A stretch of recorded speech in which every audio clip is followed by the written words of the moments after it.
नमस्कार मित्रांनो, अस्सल हाताची चव या मराठी यूट्यूब चॅनलमध्ये तुम्हा सर्वांचे स्वागत आहे।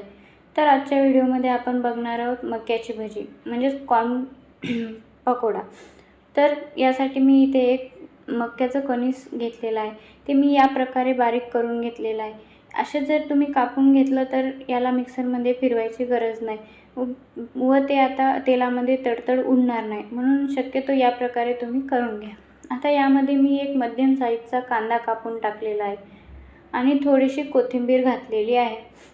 हे तुम्हाला ऑप्शनल आहे, कोथिंबीर घालायची तर घाला, नाही तर तरीही ठीक आहे। यामध्ये मी चवीनुसार लाल तिखट घातलेलं आहे, थोडीशी हळद घातलेली आहे आणि चवीनुसार मीठ घातलेलं आहे। यामध्ये मी 1 चम्मच जिरा घातलेला आहे आणि 1 चम्मच ओवा घातलेला आहे। ओवा असा शक्यतो हातावरच चोळून घालायचा, म्हणजे यामुळे चांगली चव येते। आता हे सर्व मिक्स करायचे आहे।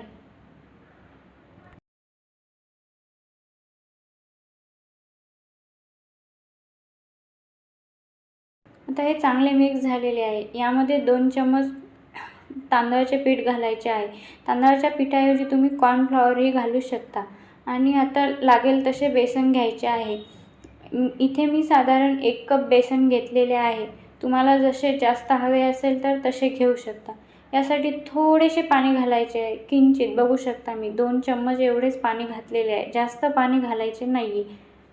आता हे आपलं बॅटर आपण साईडला 10 मिनिट ठेवून द्यायचं आहे। 10 मिनिटानंतर हे चांगलं मुरते। आता कढईमध्ये तेल गरम करून घ्यायचं आहे। तेल चांगले कडकडीत गरम होऊ द्यायचे आहे, नंतरच ही भजी यामध्ये सोडायची आहे।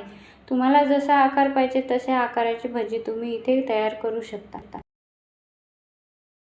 आता दोन्ही बाजूने चांगले तळून घ्यायचे आहे।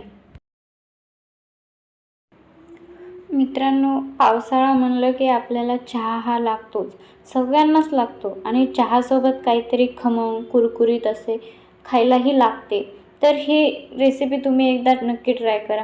हे बनवायला खूप सोपे आहे, असं जास्त मेहनत काही लागत नाहीत। हे आपल्या कांदा भजीसारखेच आहेत, पण नेहमी कांदा भजी खाऊन कंटाळा येतो, तर हे मक्याची भजी एकदा तुम्ही नक्की ट्राय करा। करायला एकदम सोपे आहेत, काहीच मेहनत लागत नाही आहे।